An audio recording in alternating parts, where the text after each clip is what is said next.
L'histoire des nourrices et des enfants de l'assistance publique a façonné l'identité du Morvan.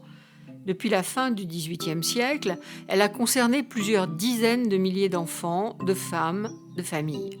Le musée des nourrices et des enfants de l'assistance publique, situé à Aligny-en-Morvan, raconte leur histoire, intime et singulière, individuelle et collective.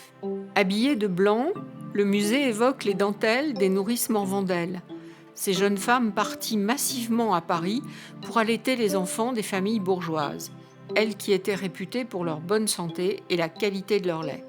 Parallèlement, en 1849, l'assistance publique est créée pour structurer l'accueil des enfants provenant de familles en difficulté. Dans le Morvan rural qui a échappé à la révolution industrielle, des milliers d'enfants abandonnés ou placés affluent des grandes villes environnantes et surtout de la région parisienne.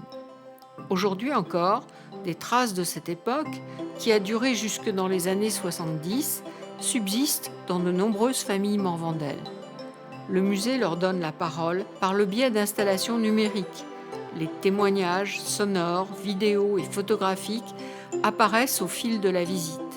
Pour prolonger l'expérience, des artistes choisis par le consortium, Centre d'art contemporain à Dijon, ont conçu 3 chambres d'hôtes inspirées des lieux. L'une d'elles s'attache à la figure de Jean Genet, pupille de l'assistance publique, placé dans une famille nourricière à Aligny-en-Morvan. L'écrivain n'a jamais surmonté ce traumatisme et c'est là le projet du musée, permettre la résilience.